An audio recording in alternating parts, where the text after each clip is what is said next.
Hello and welcome. তো এসো বন্ধুরা, আজকে আমাদের আমরা নতুন চ্যাপ্টার শুরু করছি। চ্যাপ্টারটা তোমাদের হচ্ছে 3C। 3Cতে আছে পরীক্ষাগারের রসায়ন বিজ্ঞান। পরীক্ষাগারের রসায়ন বিজ্ঞান বা যেটাকে আমরা ইংরেজিতে বলছি fundamental chemistry in medical lab বা মেডিকেল ল্যাবরেটরি। তো এখানে আমরা প্রথমেই জেনে নিচ্ছি যে কতগুলো একদম বেসিক, যেগুলো তোমরা আগেও শুনেছো, আগেও জানো, যে পিএইচ মানে বলা হয় যাকে পোটেনশিয়াল হাইড্রোজেন আয়ন কনসেন্ট্রেশন। আমি এখানে একটু একটু ছুঁয়ে ছুঁয়ে যাব, কারণ এখানে সব ডিটেলসের দরকার নেই, কেন নিয়ে আমি পরে বলছি। এরপরে আছে যে নিউট্রাল রিয়াকশন হচ্ছে 7.0 পিএইচ কে আমরা বলি নিউট্রাল রিয়াকশন। তার থেকে যদি লেসার দেন হয় বা কম হয় তাকে আমরা বলি অ্যাসিডিক, এবং তার থেকে বেশি হলে তাকে অবশ্যই অ্যালকালাইন। এবার সলিউশন কি তোমরা সবাই জানো, সলিউশন হচ্ছে সলিউট এবং সলভেন্টের মিশ্রণ। সলিউট মানে যদি আমি চিনি আর জলে মিশাই, তো চিনি হচ্ছে সলিউট এবং সলভেন্ট অবশ্যই জল। এবার চলে এসো বাফার সলিউশন। বাফার সলিউশনটা ঠিক কি? বাফার সলিউশন বলছে at any given temperature this solution retain their pH and maintain even after adding considerable amounts of acid and alkalis. এটা সোডিয়াম এবং পটাশিয়ামের সল্ট হয়। তো বাফার মানে আগে ঠিক করে নাও। বাফার মানে হচ্ছে যেমন তোমরা রেলগাড়িতে দেখবে, রেলগাড়িতে দুটো সামনের দিকে দুটো খাম্বা মতো বেরিয়ে থাকে। তুমি যদি হাওড়া স্টেশনে নামো তো সেখানে দেখবে দুটো খাম্বা মতো বেরিয়ে আছে। এই খাম্বাগুলো তারা দিয়েছে কেন? যে সব মালগাড়ি হোক প্যাসেঞ্জার গাড়ি হোক সব বগির আগে পেছনে দুদিকে আছে। কেন না, যখন কোনো অ্যাক্সিডেন্ট হবে তাহলে ওই যে যে মোটা যে রডটা দেওয়া আছে সেটা শকটাকে অ্যাবজর্ব করে নেবে। এইটা হচ্ছে বাফার। এবার আরেকটু ডাইলুট করে দিচ্ছেন ব্যাপারটা। ধরো তোমাদের বাড়িতে ধরো যে মাসে 10 কিলো চাল লাগে, কিন্তু তোমার বাবা সবসময় 12 কিলো এনে রাখেন। কেন রাখেন না?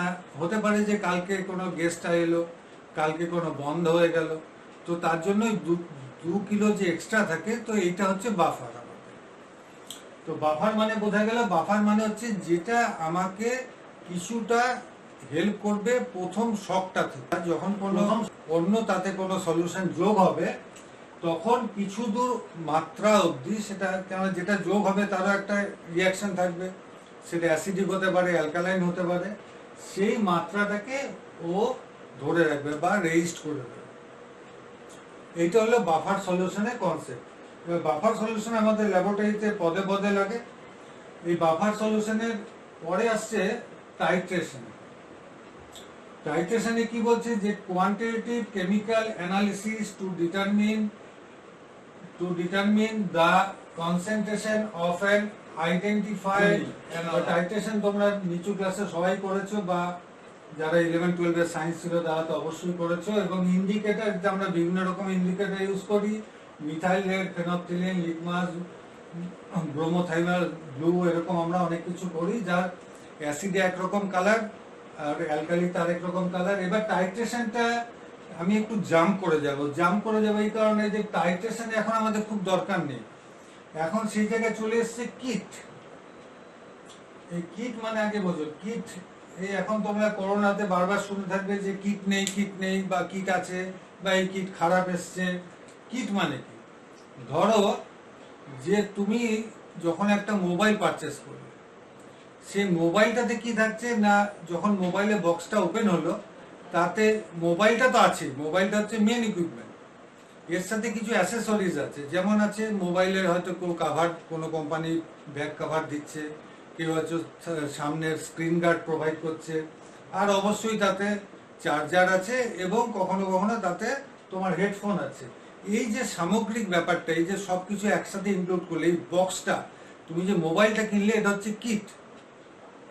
এবার আজকের দিনে ল্যাবরেটরিতে কাজ করতে গেলে আমরা দেখতে পাচ্ছি যে কি হচ্ছে না, আমরা যখন ধরো আমি একটা টেস্ট করব, ধরো আমি প্লাজমা থেকে গ্লুকোজ টেস্ট করব, আমি যখন দোকানে গিয়ে আমি চাইলাম প্লাজমা গ্লুকোজের আমাকে রিয়েজেন্ট দিন, তো উনি আমাকে সোজাসুজি একটি কিট ধরিয়ে দিলেন। সেই কিটে কি কি আছে? সেই কিটে হতে পারে দুটো রিয়েজেন্ট হতে পারে, যেটাকে আমরা রিএজেন্ট 1 এবং রিএজেন্ট 2 বলছি। এর সাথে কি থাকে, একটা স্ট্যান্ডার্ড সলিউশন থাকলো। এরকম এই যে সামগ্রিক ব্যাপারটা, এটা হয়ে গেল প্লাজমা গ্লুকোজের কিট হয়ে গেল, এইটা হয়ে গেল কিট। তো এখন সবকিছু কিট হয়ে এসে যাওয়াতে কি হয়েছে, এখন এই টাইট্রেশন তুমি যদি আমি বলো আমি শিখবো না বা আমি জানি না, তাতে কিছু যায় আসবে না। এটা আগেকার সময় মানে আজ থেকে 20 বছর 25 বছর আগে টাইট্রেশন করে আমাদের সবকিছু করতে হতো। এখন যখন থেকে কিট চলে এসছে তখন থেকে এত কিছু ভাবার দরকার হচ্ছে না। তার জন্য এই চ্যাপ্টারে আমি করছি কি, এখানে আমি আমার যতটা আমার টিউটোরিয়াল, এই টিউটোরিয়ালে আমি চেষ্টা করছি যে তোমাদের সেই নলেজটা প্রোভাইড করতে, যেটা তোমার কালকে যখন তুমি ইন্ডাস্ট্রিতে প্রবেশ করবে তোমার যেন কাজে লাগে। অত্যাধিক নলেজ দিয়ে দেওয়ার জন্য, বা তুমি যদি মনে করো আমি বেশি নলেজ অ্যাকোয়ার করবো, আমি বেশি নলেজ আমার চাই, তাহলে তুমি বিভিন্ন রেফারেন্স বই আছে, সেই রেফারেন্স বই আমি আমার ইউটিউব লিঙ্কে পেয়ে যাবে। এরপর আমি বইগুলোর নাম সব একে একে দিয়ে দেবো, সেরকম বই তুমি নিয়ে নেবে, বা তুমি তো ক্লাসে পড়বেই, সেখানেও পড়িয়ে দেবেন স্যার। এইবার হচ্ছে মোস্ট ভাইটাল হচ্ছে যে স্ট্রেংথ অফ এ সলিউশন। আমাকে একটা সলিউশনের স্ট্রেংথ তৈরি করতে হবে বা বার করতে হবে।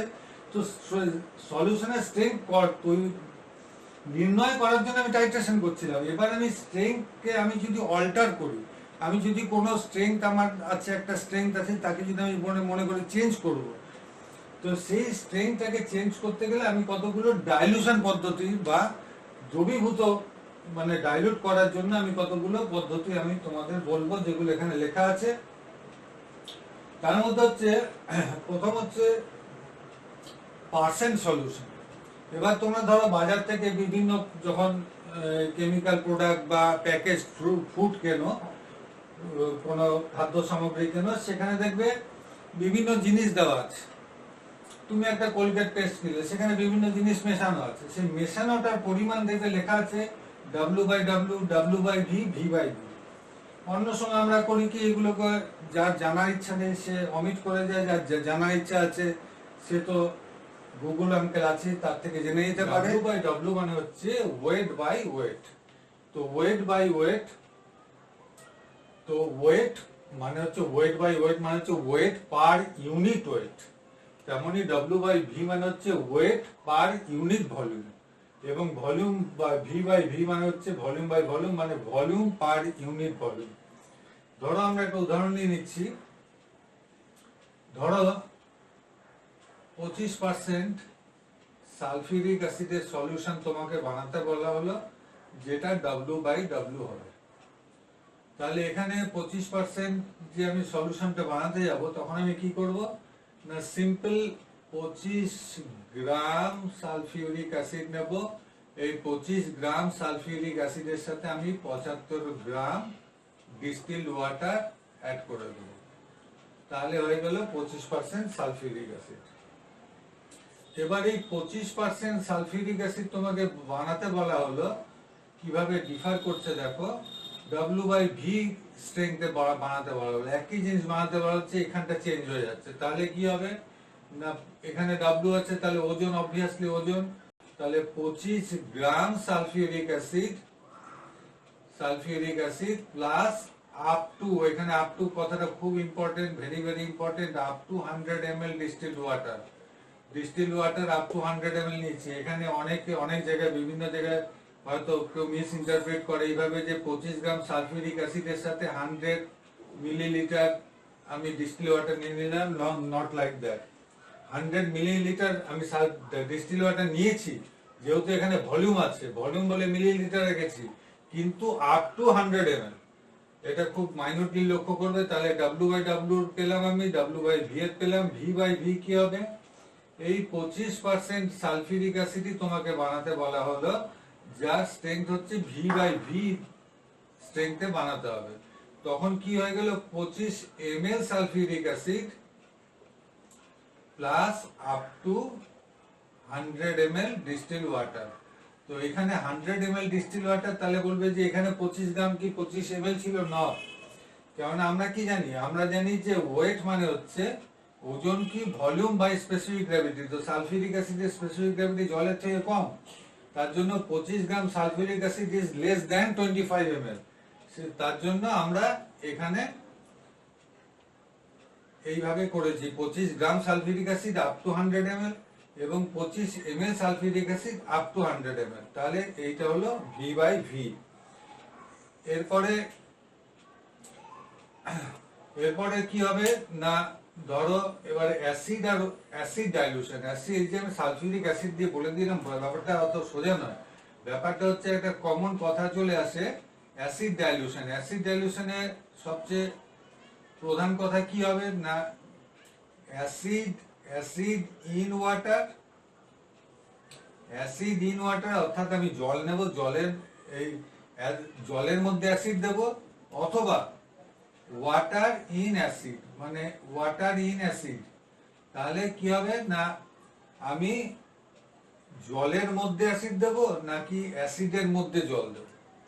অ্যাসিডের মধ্যে যদি জল দিই বুম করে একটা আওয়াজ হবে, এরকম স্ট্রং বানাতে গেলে বুম করে ফেটে যাবে, ফেটে গিয়ে ইনজুরি হবে, অ্যাসিড বার্ন হতে পারে, যে টেকনিশিয়ান বা যে কেউ করুক ল্যাবরেটরিতে, তো একটা অ্যাক্সিডেন্ট একটা বিরাট ব্যাপার ফ্যাক্টর হয়ে যাবে। তাহলে সবসময় খেয়াল রাখতে হবে অ্যাসিড ইন ওয়াটার করবো আমি, নট ওয়াটার ইন অ্যাসিড। এটা কাটা, এটা রাইট।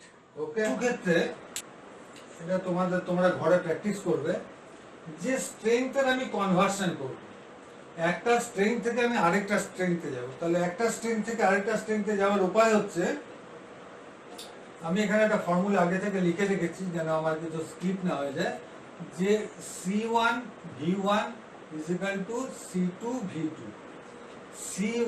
সিটা কি, এখানে সিটা হচ্ছে, সি হচ্ছে কনসেন্ট্রেশন বা স্ট্রেংথ, কনসেন্ট্রেশন বা স্ট্রেংথ, তুমি এটাকে এসও বলতে পারো কনসেন্ট্রেশন, আর ভি মানে হচ্ছে ভলিউম, ভলিউম। এবার হচ্ছে যে একটা থেকে আরেকটাতে যখন আমি যাই তখন কি হয়, এটাকে আমরা একটা নাম দিই, সেই নামটা কি, এটাকে বলি স্টক সলিউশন, স্টক সলিউশন, আর এটাকে বলছি ওয়ার্কিং সলিউশন।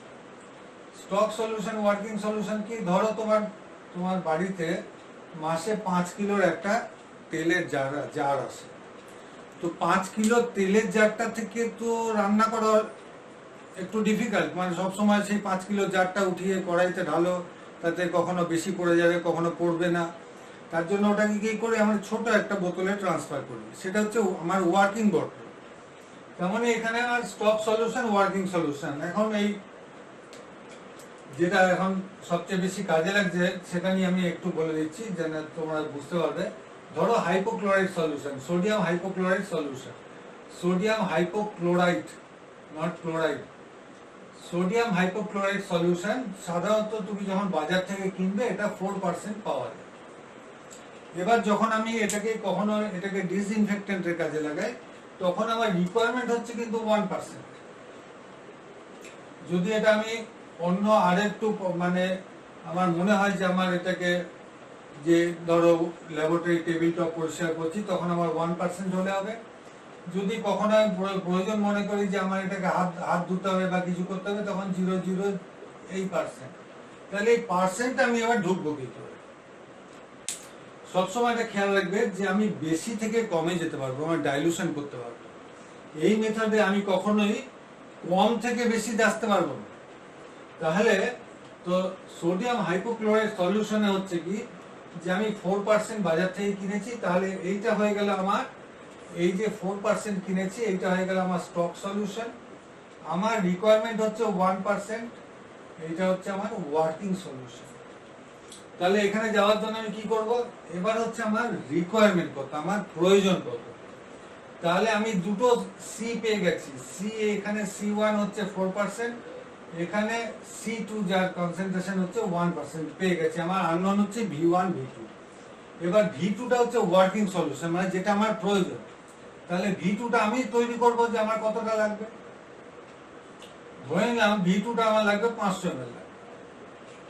ঠিক আছে, তাহলে আমি এটা কিভাবে করব, তাহলে C1 is equal to C2 into V2 by V1।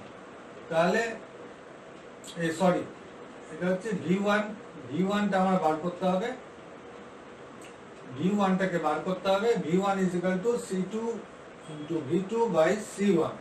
তাহলে এখানে কি করছি আমি, না C2 আমি জানি যে আমার এখানে 1% লাগবে, আমার 1% লাগবে। ভলিউম রিকোয়ারমেন্ট হচ্ছে আমার 500 ml, ঠিক আছে, V2 দিয়ে দিলাম। C1 এর ভ্যালু কত, আমার যেটা স্টক যেটা বাজার থেকে কিনে এনেছিলাম 4%, 4%। তাহলে সবার আগে কি কে কে কাটবে, না ইউনিটের দিকে খুব কসাস, সবার আগে পার্সেন্ট কাটবে। এবার 1 আর 4 কিছু কাটার নেই, এটাকে সিম্পল কেটে দিলে হচ্ছে 125 ml। তাহলে আমার রিকোয়ারমেন্ট কত, V1 এর রিকোয়ারমেন্ট হচ্ছে 125 ml। এই 125 ml আমার V1 হলো, তাহলে আমার V2 কত লাগবে, এটা হলো V1, V2 আমি জানি 500 ml।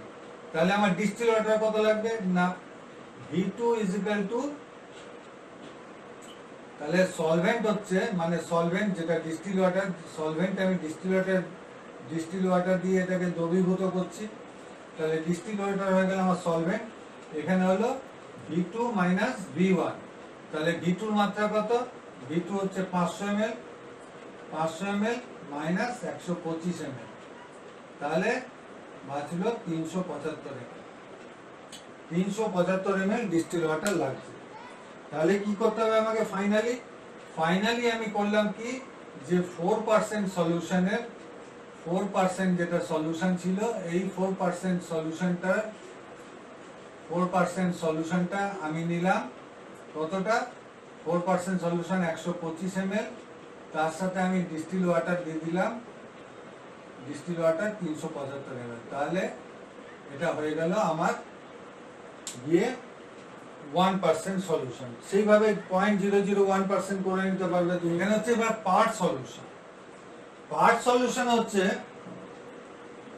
যে আমার এখানে বলছে আমি একটা হচ্ছে ডাইলুশন ফ্যাক্টর, একটা ডাইলুশন রেশিও, দুটো কিন্তু মুদ্রার এপিট ওপিট, একই জিনিস একটু অন্যভাবে ভাবা। আর এখানে সিরিয়াল ডাইলুশন বা টুফোল্ড ডাইলুশন। তো ডাইলুশন ফ্যাক্টর আমি যেটাকে ডিএফ বলছি, ডিএফ হচ্ছে V2/V1 বা 1:9+1। সাধারণত আমরা যেমন শিখে এসেছি যে যখন অনুপাত বা রেশিওর অঙ্ক আমরা করেছি, আমরা 1:2 বলতে আমরা কি বলতাম, 1:20 যদি বলি, তো 1:20 বুঝলে আমরা বুঝতাম যে 1/21/20 এইটা ছিল সোজা হিসাব। এইখানে তোমাকে একটু ম্যাথামেটিক্যালি কারেক্ট থাকতে হবে, যেটা আমি এখানে বলেছি 1, তাহলে এইখানে বলছে না, এই যে পার্ট ডাইলুশনে দু রকম জিনিস তোমার কাছে অ্যাপিয়ার করবে। 1:20 মানে এটা সাধারণত আমরা ব্লাডের কমন ডাইলুশনে যখন আমরা ব্লাডের সেলগুলোকে কাউন্ট করি, এটা আমাদের কমন লাগে। তো 1:20 মানে এখানে বলছে 1:19,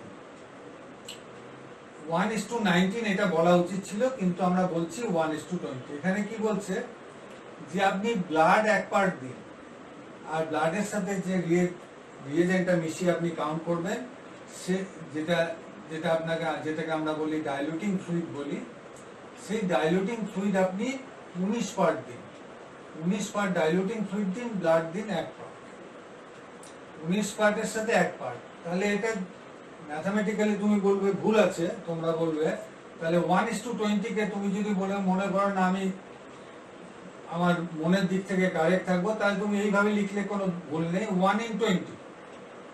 1:20 হচ্ছে সবচেয়ে সিম্পলিফাইড কথা, 1:20, তাহলে মানে লাঠিও ভাঙলো না, সাপও মরলো না। 1:20 হচ্ছে, তাহলে ম্যাথামেটিক্যাল, কারণ আমি পরীক্ষার খাতায় লিখবো 1:19 কেটে দেবে, আবার 1:20 লিখছি, আমার এথিক্যালি আমার মনে হচ্ছে কারেক্ট না, তাহলে 1:20 হচ্ছে বেস্ট ওয়ে, তো 1:20 লিখতে হবে। 1:19 মানে হচ্ছে, মানেটা হচ্ছে কিন্তু 1:19, কিন্তু এটা হচ্ছে 1:20 হিসাবে লেখা হয়। এটা হচ্ছে একটা ডাইলুশন ফ্যাক্টর। তো এরকম অনেক রকম আছে। এখানে হয় কি, ধরো ডাইলুশন ফ্যাক্টর দিয়ে তুমি খুব সহজে বার করতে পারবে, কারণ ডাইলুশন ফ্যাক্টর দিয়ে যখন তুমি করতে যাবে তখন কিন্তু তোমাকে সেই ক্যালকুলেশনটা 1:19 করতে হবে।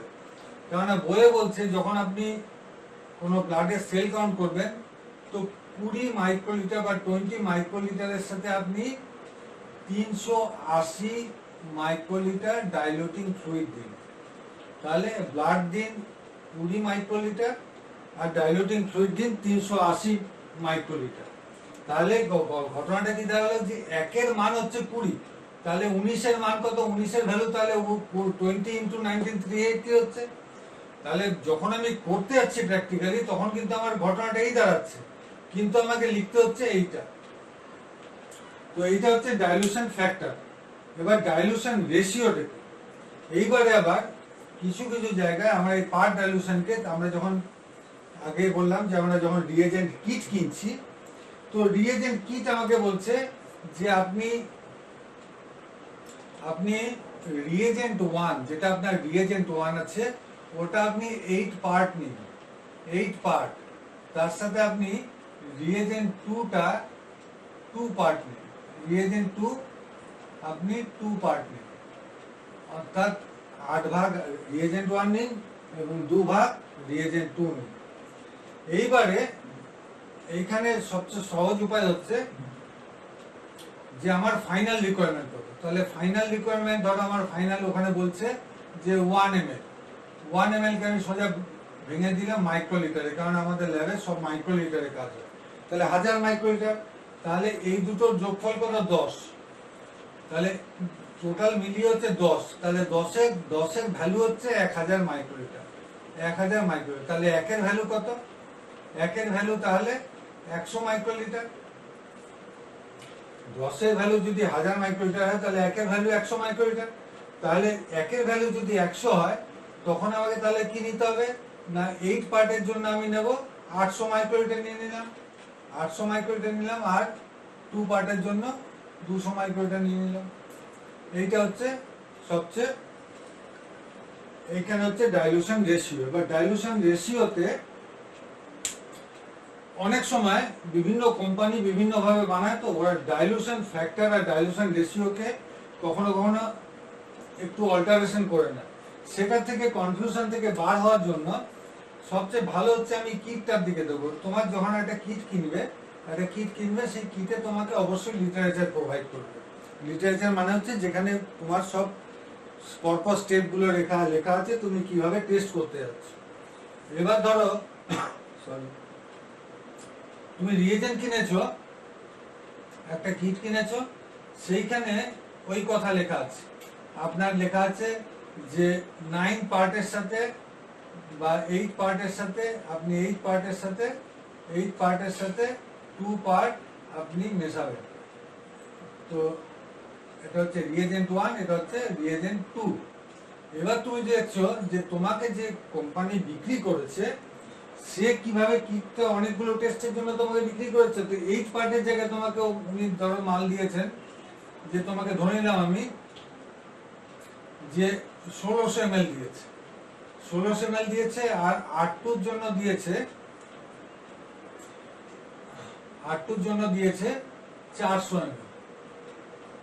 তাহলে আমি এখান থেকে আমার কাছে ক্লিয়ার হয়ে গেল, এখানে আমাকে দিয়েছে 1600 আর এখানে 400। তাহলে আমার যদি ফাইনাল রিকোয়ারমেন্ট যদি 1000 হয় তাহলে আমি বুঝতে পারছি যে 1000 মাইক্রোলিটার যদি হয়, তাই এটাকে আবার এমএল এ যদি কনভার্ট করে এমএল এর দরকার নেই। তাহলে সোজা হিসাবে আমি এটাকে যদি বার করে নিই 400, যে 1600কে যদি আমি 400 দিয়ে ভাগ করি তাহলে 1-এর মান হয়ে গেল 4। তাহলে এইটা 4 গুণ লাগবে, এটা 4 গুণ লাগবে, এইটা 1 গুণ লাগবে, বা এটাকে ঘুরিয়ে যদি বলি এটা 8 গুণ লাগবে, এটা 2 গুণ লাগবে, যেমন ভাবে তুমি বলো। তাহলে এইভাবে বার করতে হবে যে এইটা হচ্ছে 400 R2 R1 এর ভ্যালু হচ্ছে R2 4 গুণ। তাহলে R2 যতটাই লাগুক R1 তার 4 গুণ বেশি লাগবে। তো এইটা এইভাবে খুব সহজে করে নেওয়া যায়, অত ভাবনা না দিয়ে। এরকম হচ্ছে, এটা হচ্ছে ডাইলুশন ফ্যাক্টর এবং ডাইলুশন রেশিও। তোমরা যদি চাও এরপরে আমাকে কন্ট্যাক্ট করবে, তোমাদের পুরো আমি চার্ট দিয়ে দেবো একটা, যেখান থেকে সহজেই তুমি পেয়ে যাবে। এবার হচ্ছে আমার এখানে একটা ডাইলুশন আছে, সেই ডাইলুশনটার নামটা দেখো, সিরিয়াল ডাইলুশন অথবা 2-fold ডাইলুশন অথবা double fold dilution. Serial dilution অথবা টু ফোল্ড অথবা ডবল ফোল্ড, যেখানে যাই বলুক মানেটা একই। এখানে কি হয়, এখানে আবার একটু দ্বন্দ্ব আছে, 1:4, 1:2, 1:4, 1:8, 1:60। তোমাকে ধরো বলা হলো যে এই রেশিওতে আপনি আপনার যে ব্লাড স্যাম্পেলটা বা সিরাম আছে সিরামটাকে ডাইলুট করুন, অথবা কোনো স্ট্যান্ডার্ডকে ক্যালিব্রেটরকে আপনি ডাইলুট করুন। তখন আমি কি করব, টু ফোল্ড ডাইলুশনের সবচেয়ে সহজ উপায় হচ্ছে যে টু ফোল্ড ডাইলুশনে আমি কি করলাম, 4টে টেস্ট টিউব নিলাম, 4টে টেস্ট টিউব নিয়ে নিলাম। এই 4টে টেস্ট টিউবে 4টে টেস্ট টিউব নিয়ে নিলাম। এই 4টে টেস্ট টিউবে আমি সমান মাত্রায়, মাত্রা কত সেটা বড় ফ্যাক্টর নয়, সমান মাত্রায়, সমান মাত্রায় কি, ধরো আমি এখানে 500 মাইক্রোলিটার, 500 মাইক্রোলিটার করে আমি সব কটাতে যেটা দিয়ে ডাইলুট করব, যেটা দিয়ে ডাইলুট করব, যেটা আমার সলভেন্ট, সেই সলভেন্টটা বিভিন্ন রকম হতে পারে, কখনো ডিস্টিল ওয়াটার হতে পারে, কখনো নর্মাল স্যালাইন হতে পারে, তো এরকম বিভিন্ন সলভেন্ট হতে পারে। তো এই সলভেন্টটা আমি সব কটাতে 500 মাইক্রোলিটার নিয়ে নিলাম। এবার এখানে যত ভলিউম নেব, তত ভলিউম যাকে আমি ডাইলুট করতে যাচ্ছি, সেটা সিরাম হোক বা কোনো রিয়েজেন্ট হোক, সেটা ঠিক তত মাত্রা এখানে যোগ করতে হবে।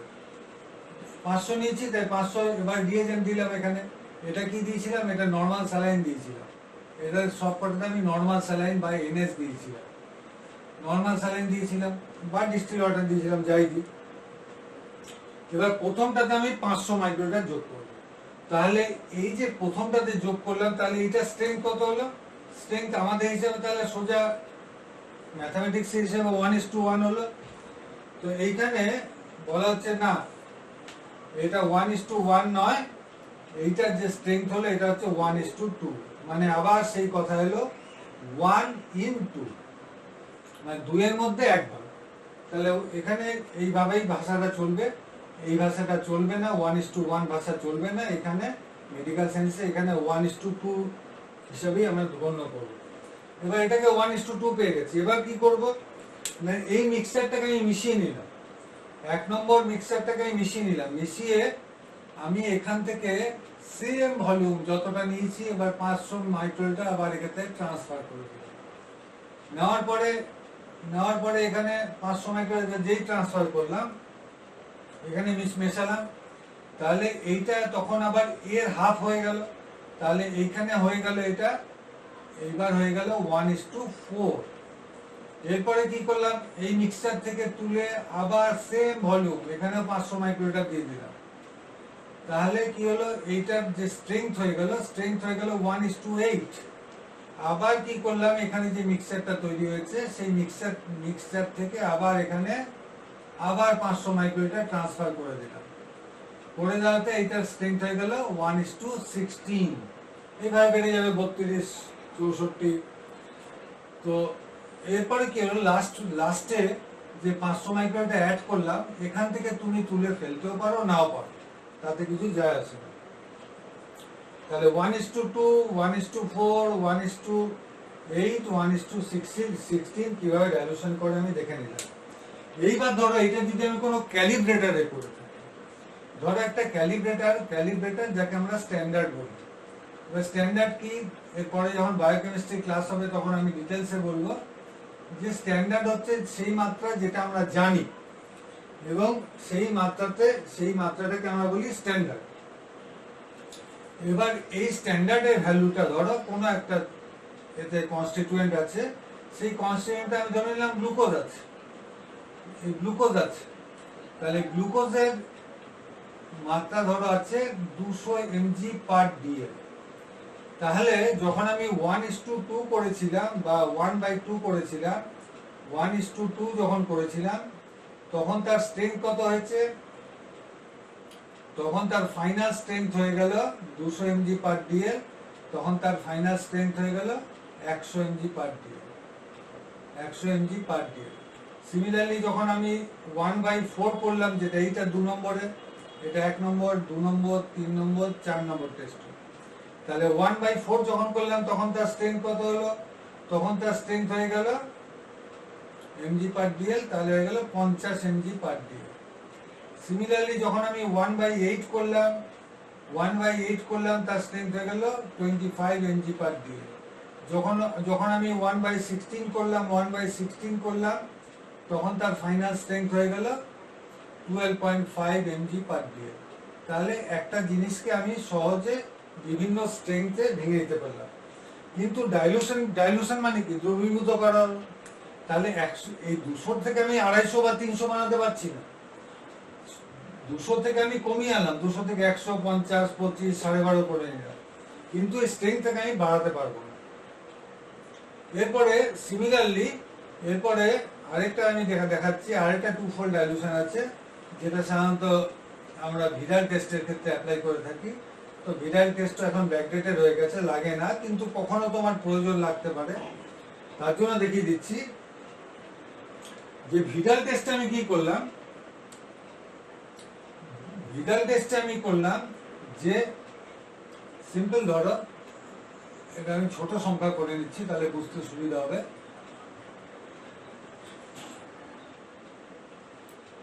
ভিডাল টেস্টে আমি কি করলাম, এই টেস্টে যখন ডাইলুশন যেটাকে বলা হচ্ছে 1, এখানে আমাকে করতে বলছে যে 1:20 করুন, 1:40 করো, 1:80 করো, 1:160 বা 160 করতে হবে। তখন আমি কি করলাম, এই যে নর্মাল স্যালাইনটা নিয়েছি, এইবার নর্মাল স্যালাইনটা কি করলাম, প্রথমটাতে নিলাম 1.9 ml। 1.9 ml মানে কত? 1.9 ml মানে হচ্ছে 1900 মাইক্রোলিটার। এবং এর পরের গুলোতে আমি জাস্ট 1 ml করে নিয়েছি, 1 ml করে, কারণ এখানে এইখানটাতে আমাকে ডাবল ফোল্ড করতে হবে। শুধু প্রথমে 20টাকে আগে আনতে হবে, 1:20টাকে আনতে হবে। তাহলে এগুলোকে আমি 1 ml বা 1000 মাইক্রোলিটার করে নিয়েছি, 1000 মাইক্রোলিটার, এখানেও 1000 মাইক্রোলিটার করে আমি নিয়েছি।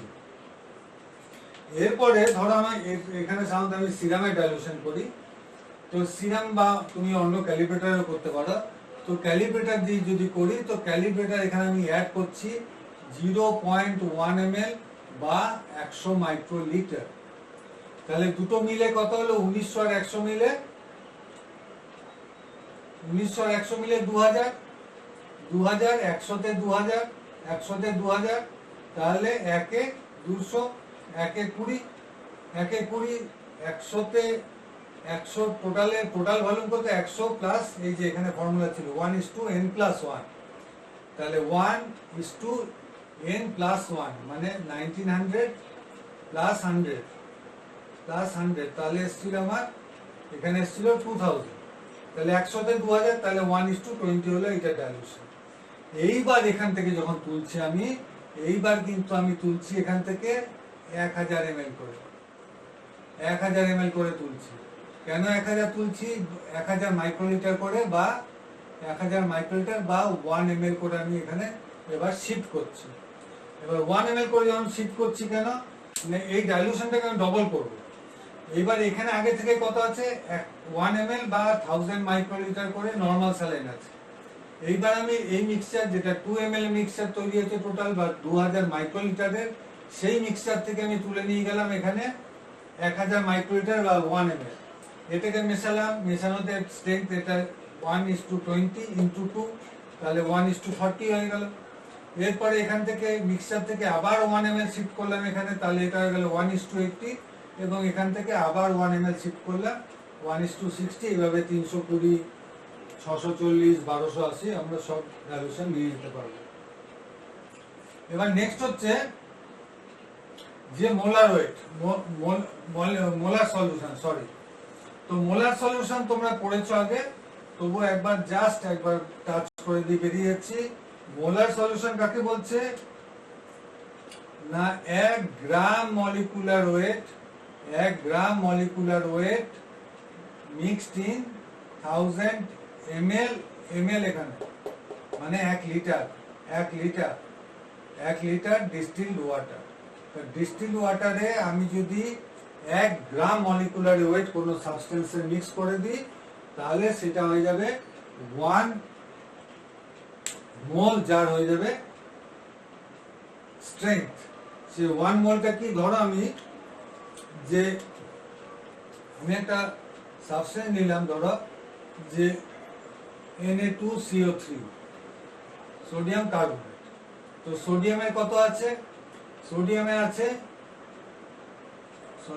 23 ইন্টু 2 প্লাস কার্বন কত 12 প্লাস অক্সিজেন কত, অক্সিজেন 16 ইন্টু 3, তাহলে এটা হয়ে গেল 48 প্লাস 12 প্লাস 46, তাহলে কত হলো না, এটা হয়ে গেল 60, 106, তাহলে 106 গ্রাম সোডিয়াম কার্বনেট যদি আমি 1000 ml মিশিয়ে দিই তাহলে সেটা হয়ে গেল, তাহলে 106 গ্রাম সোডিয়াম কার্বনেট যদি আমি 1000 ml ডিস্টিল ওয়াটারে মিশিয়ে দিই তাহলে এই যে সলিউশনটা তৈরি হলো, এই সলিউশনটার ফাইনাল স্ট্রেংথ হচ্ছে 1 মোল সোডিয়াম কার্বনেট Na2CO3। Na2CO3 এবার যদি আমি বলি এটাকে ডেসিমল করতে, তো ডেসিমল কি 1/10 মোল, যেটা 1/10 মোলকে বলা হয় ডেসি। তো 1/10 মোল এটাকে তাহলে কি করব, 10 দিয়ে ভাগ করব, তাহলে 10⁶ প্লাস 1000 ml ডিস্টিল ওয়াটার, তাহলে হয়ে গেল আমার সোডিয়াম কার্বনেটের এটা মোলার সলিউশন। এরপরে আসছে আমাদের নরমাল সলিউশন। নরমাল সলিউশন আমরা কি করছি, এখানটাতে নরমাল সলিউশনে একটুখানি চেঞ্জ হয়ে যাচ্ছে, 1 গ্রাম ইকুইভ্যালেন্ট ওয়েট। ইকুইভ্যালেন্ট ওয়েট কি না, যতগুলো তার কাছে প্রতিস্থাপক যোগ্য পরমাণু আছে, তাহলে যেহেতু এখানে রেডিক্যাল, সোডিয়ামের রেডিক্যালে দুটো আছে, তাহলে সোডিয়াম কার্বনেটের ইকুইভ্যালেন্ট ওয়েট কত, ইকুইভ্যালেন্ট ওয়েট হয়ে গেল 106/2 বা 53, তাহলে 53 গ্রাম সোডিয়াম কার্বনেট যদি আমি 1000 ml ডিস্টিল ওয়াটারে মিক্স করে দিই তাহলে এর যা স্ট্রেংথ হলো সেই স্ট্রেংথটা হচ্ছে 1 নরমাল সোডিয়াম কার্বনেট। সিমিলারলি যদি আমি বলি 1 ডেসি নরমাল সোডিয়াম কার্বনেট, তাহলে কি হবে, একটা 10 দিয়ে এটাকে ভাগ করতে হবে, তাহলে 5.3 গ্রাম সোডিয়াম কার্বনেট সাথে 1000 ml ডিস্টিল ওয়াটার, এইটা দিলে তাহলে আমার হয়ে গেল নরমাল সলিউশন। তো ঠিক আছে বন্ধুরা, তাহলে আজকের মতো এখানে আমি ক্লাস শেষ করছি। আমাদের যে নেক্সট ক্লাস আছে, নেক্সট ক্লাসে তোমাদের ওখানে অ্যাপিয়ার করবে 4C হিসাবে। 4Cতে আমরা শিখে নেব যে ল্যাবরেটরিতে যে পরীক্ষাগারে কি আচরণ বিধি আছে, কি সেখানে মূল্যবোধ আছে, কি কি মূল্যবোধ নিয়ে আমাকে কাজ করতে হবে, এবং সেখানে আমার যে কিছু যন্ত্রে আমি দেখাবো, এবং যে সেখানে হচ্ছে মূল হচ্ছে যে অ্যাপারেটাস, আমার যে অনুষঙ্গ, যন্ত্রের যে অনুষঙ্গগুলো লাগে সেই অনুষঙ্গগুলো নিয়ে আমরা আলোচনা করব। ততক্ষণের জন্য গুড বাই। তোমরা অবশ্যই বেল আইকনে ক্লিক করবে, শেয়ার করবে, লাইক করবে এবং অবশ্যই সাবস্ক্রাইব করতে ভুলবে না। তো আজকের মতো এখানেই থাকবে।